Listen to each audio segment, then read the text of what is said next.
भारत की जमहूरियत, भारत का संविधान जिसको बाबा साहिब अम्बेडकर ने बनाया है, वो तुमसे पुकार पुकार कर कह रही है, उठो भारत के मुसलमानों, उठो उत्तर प्रदेश के मुसलमानों, उठो असमोली के मुसलमानों, याद रखो ये संविधान को अगर एक जीती जागता किताब रखना है तो तुमको अपने हक के लिए लड़ना पड़ेगा।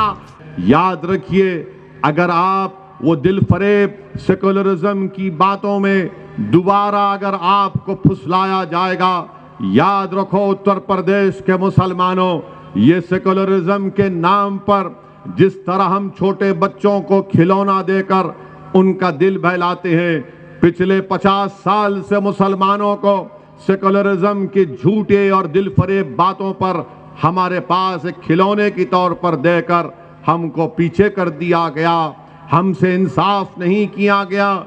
मेरे अजीज दोस्तों और बुजुर्गों, मजलिस कभी सेकुलरिज्म के खिलाफ नहीं थी, ना रहेगी। मजलिस सियासी सेकुलरिज्म के खिलाफ है। मजलिस उस सेकुलरिज्म के खिलाफ नहीं है जिसका जिक्र भारत के संविधान में किया गया, जिसका जिक्र भारत के प्रियम्बल में किया गया।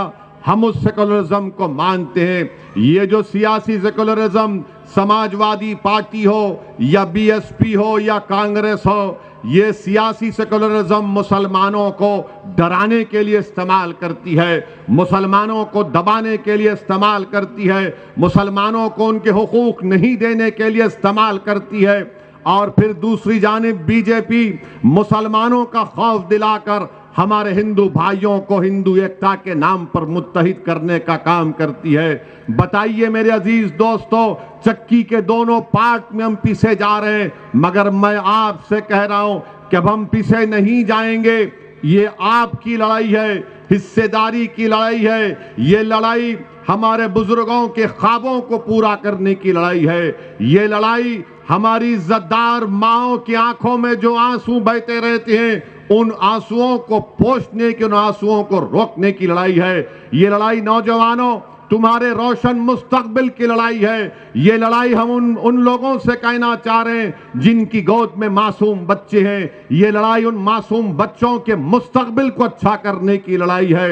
हमने नाइंसाफियों का सामना किया, हमने पुलिस की गोलियों का सामना किया, जेलों को हमको डालकर हमको भर दिया गया, स्कूल से हमको महरूम कर दिया गया, अस्पताल और तिबी इमदाद से हमको महरूम कर दिया गया, दहशतगर्दी का इल्जाम हम पर लगा दिया गया, आतंकवादी का इल्जाम हम पर लगा दिया गया, हमसे वोट हासिल भी किए, हमारे घरों को जला दिया गया फसादात में, हमारी खबरों पर समाजवादी पार्टी ने अपना सियासी महल तामीर किया।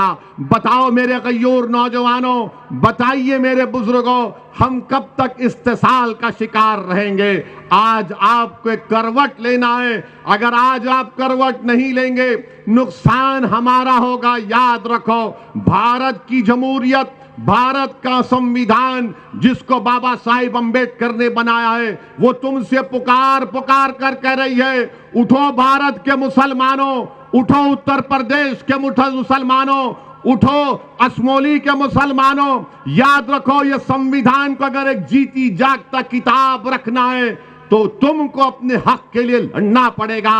आपने सबका साथ दिया, बताओ हमने क्या हासिल किया? हमने क्या हासिल किया? हमने मलियाना हासिल किया। हमको क्या मिला? हमको हाशिमपुरा मिला। हमको क्या मिला? हमको मुजफ्फरनगर का फसाद मिला।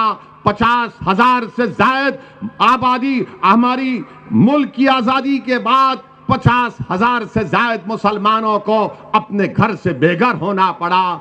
CAA का कानून पार्लियामेंट में आता है, पूछो समाजवादी पार्टी से, पूछो बीएसपी के नेताओं से, पूछो कांग्रेस के बड़े बड़े लीडरों से, पार्लियामेंट का रिकॉर्ड उठाकर देखो कि उस कानून के खिलाफ अगर किसी ने मुदल्लल तरीके से संविधान को सामने रखकर, गांधी के पैगाम को सामने रखकर, अगर किसी ने मोदी के 300 एमपियों के सामने CAA का कानून, मुसलमानों को स्टेटलेस बनाने का कानून बनाया जा रहा था, किसने बीजेपी के 300 एमपियों के सामने कहा कि जिस तरह गांधी ने उस वक्त के सफेद फाम हुकूमत के कानून को फाड़ा था, आज असदुद्दीन ओवैसी भारत के उन तमाम लोगों की तरफ से जो अंबेडकर के संविधान को अपने दिल से लगाते हैं, मैं इस कानून को फाड़ता हूं। बीजेपी के 300 एमपी खड़े हो गए और कहा कि तुम कैसे फाड़ सकते हो, तो मैंने कहा यह कागज का टुकड़ा है, यह कानून नहीं है। ऐसे कोई कानून को हम नहीं मानते जो भारत के संविधान के खिलाफ जाता है। मजहब की बुनियाद पर तुम मुसलमानों को भारत की शरीयत से महरूम करना चाहते हो, तो हमने कानून को फाड़ा, एहतजाज किया। क्या किया समाजवादी पार्टी ने, क्या किया बीएसपी ने, क्या किया कांग्रेस ने? कानून मुझे हमारे मुल्क से बेदखल करने के लिए बनाया जा रहा था।